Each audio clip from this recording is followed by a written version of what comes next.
Hi, this is Mark Wahlstrom, the host of the Settlement Channel, and you're watching Speaking of Settlements. Well, today I'm going to discuss an article that was in the Wall Street Journal this weekend entitled, Are Annuities Being Overhyped as a Retirement Cure-All? Well, this follows closely on the news that came out about 2-3 weeks ago that President Obama and his economic advisors are going to be I wouldn't say pushing annuities, but encouraging the use of annuities for people in retirement or approaching retirement to provide more guaranteed income. We've already done a previous podcast on what the benefits are and how they work, but the writers of this particular article, Ann Tergeson and Leslie Schism of the Wall Street Journal staff, they bring up some good points and a few things that I think are a little bit, I wouldn't call misleading, but simplistic. So I'd like to expand a little bit on the article for our readers, and we will be providing a link to their article as well. The first point that they make is that while the government's going to be encouraging these, and that in uncertain times and also in a period of time when people are living much longer, the danger and risk of outliving your assets or having your assets plunge precipitously while you're in retirement and having your income drop with it, that has tremendous financial and social impacts that ultimately the government has to address. So I certainly encourage and applaud the government for recognizing that annuities for the vast majority of Americans at retirement or near retirement, particularly as they get older, make a tremendous amount of sense. You know, it's the old saying, the return of principal is more important than return on principal sometimes, and this is certainly a case where that applies.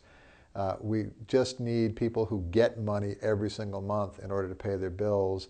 They don't need the absolute top dollar or the absolute highest yield. They need an income that they can count on, that they can't outlive, and that they can't see mismanaged. So that's the advantage of the annuities.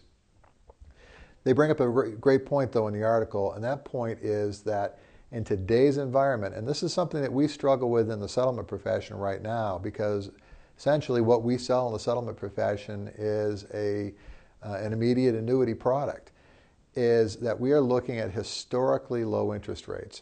And it makes it very difficult as an advisor in the area of court settlements or in the area of annuities to tell people that they should be locking their money into a lifetime investment or an irrevocable investment at a time when interest rates are so low.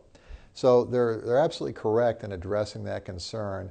And they give a couple of good suggestions and good ideas as to how people can begin to do that. I'm firmly of the conviction that we're going to see rising interest rates. To what degree and to what amount, we can only speculate. But with the type of deficits that we're running, with the what has to eventually be the weakness in the dollar, we can have to imagine that interest rates are going to go up over the next 2 to 4 to 6 years. I just don't think anybody would plausibly disagree with that, although we'll get a wide range of opinion as to how high those rates will go and when that increase starts.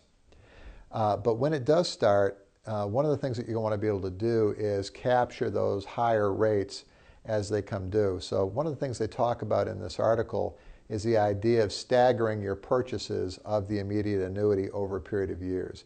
There's a couple of different strategies that we use with people to do that, both in the structured settlement market and in the regular retirement market, wherein we put people into deferred annuities that mature at certain dates and time. They're getting fixed rates of interest, and then we annuitize or we start different monthly incomes as interest rates go up. It's very similar to a laddered bond strategy. It has many of the same attributes and benefits. It's highly conservative. Again, it's not a market-beating strategy, but it does prevent you from locking all of your money in now at a time when rates are historically low. The other issue they talk about is the mortality assumption.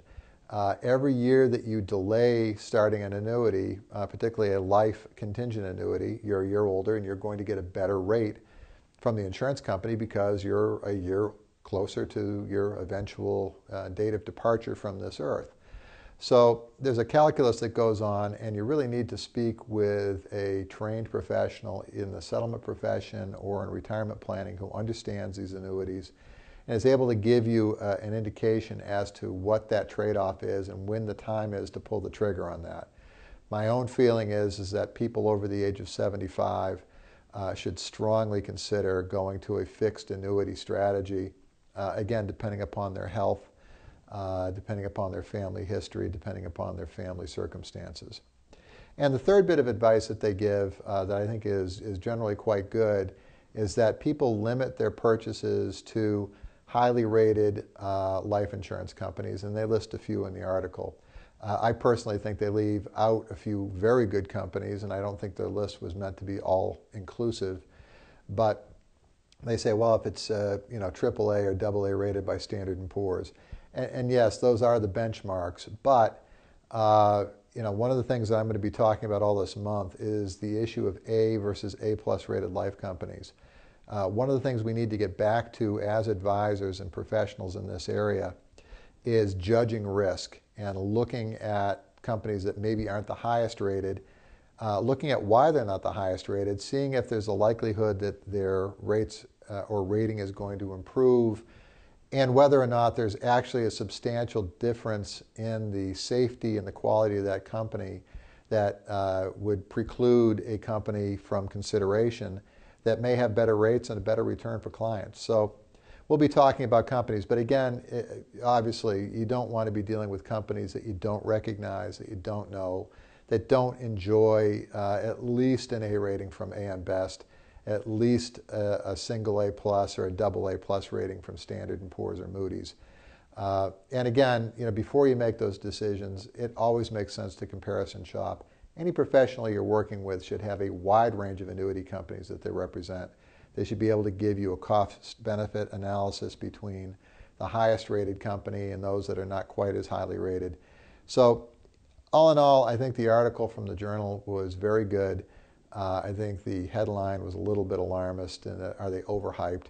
And obviously, whenever the insurance industry gets news that makes one of their products look good, I mean, they're off to the races and they're promoting it, and they're going to be beating the drum. So you do have to watch out for abuses and over-exaggeration and hype. But be that as it may, annuities are an excellent source of safe income and security for the vast majority of retirees and people in personal injury cases. You definitely want to consider them. You want to look at them first as a foundational product, and then also have some other assets that are managed and maintained on the side so that you have adequate liquidity. Well, thank you for joining me again this week on Speaking of Settlements. We'll be back again next week. This is Mark Wahlstrom, and you've been watching the Legal Broadcast Network.